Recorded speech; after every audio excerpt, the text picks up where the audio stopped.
Fudail bin Iyad rahimahullah telah mengatakan, innal amala idza kana khalisan wa lam yakun sawaban lam yuqbal. Sesungguhnya apabila amal ibadah ikhlas tetapi tidak benar, maka tidak diterima. Wa innal amala idza kana sawaban wa lam yakun khalisan lam yuqbal. Dan begitu juga amal ibadah kalau dikerjakannya dengan benar saja tapi enggak ikhlas karena Allah juga tidak diterima. Hatta yakuna khalisan sawaban. Sampai menyatunya antara keikhlasan dan kebenaran. Wal khalis idza kana lillah, kata beliau.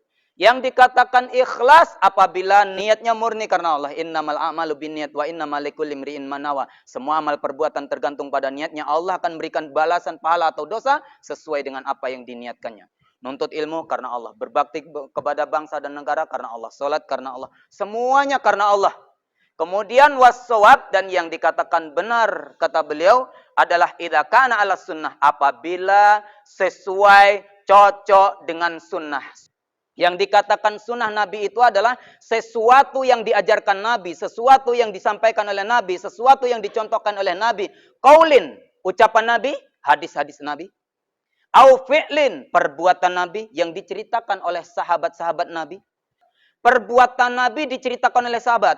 Yaitu Nabi ketika memulai sholatnya mengangkat tangan setara dengan pundaknya dan meletakkannya di atas dadanya, itu diceritakan oleh sahabat, perbuatan Nabi. Namanya fi'lin. Kemudian au takririn, atau ketetapan Nabi. Perbuatan sahabat tidak diajarkan Nabi tapi diketahui oleh Nabi, atau beritanya disampaikan oleh sahabat kepada Nabi. Ya Nabi, itu si fulan melakukan begini, kemudian dipuji oleh Nabi. Kalau sesuatu itu tidak dibenarkan Nabi, maka tidak menjadi takrir. Makanya sunnah ada qauliyah, ada fi'liyah, ada takririyah. Sunnah qauliyah ucapan Nabi, sunnah fi'liyah perbuatan Nabi, sunnah takririyah perbuatan sahabat yang diterima dan dibenarkan oleh Nabi. Kalau ada sesuatu yang tidak dibenarkan oleh Nabi, dilihat oleh sahabat. Nah ini cerita sahabat ini. Kunna nusalli ma'a Rasulillah sallallahu alaihi wasallam, qulna assalamu alaikum warahmatullah, assalamu alaikum warahmatullah, wa asara biyadihi ilal janibain.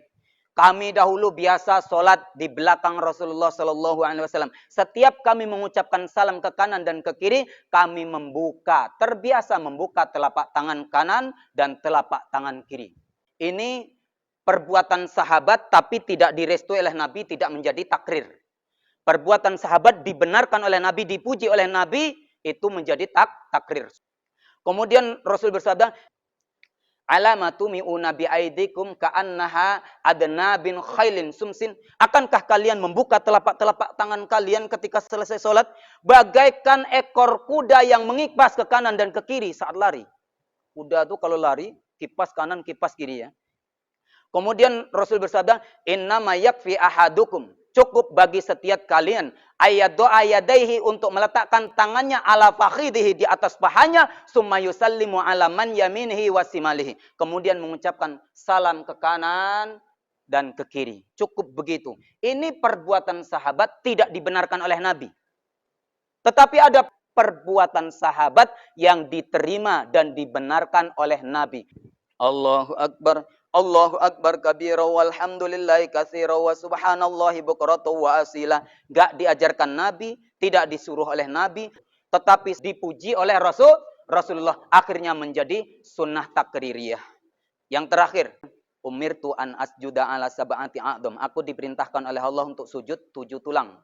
Alal jabhati wa asara biyadihi ila anfihi. Nabi mengisyaratkan tangannya geser ke hidung. Satu paket nempel ke lantai ketika sujud. Kemudian wal yadaini, 2 tangan, waruk bataini, 2 lutut, wa atrofil qodamaini, 2 ujung-ujung jari kaki. Itu yang anggota 7. 1, 2 tangan, 2 lutut, 2 ujung jari kaki. Jadi mari kita laksanakan sholat pertama takbir, mengangkat tangan sejajar dengan pundak, meletakkannya di atas di sini.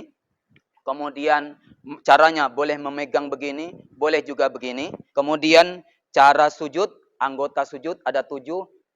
Kanyang, hidung, 2 tangan, 2 lutut, 2 jari kaki.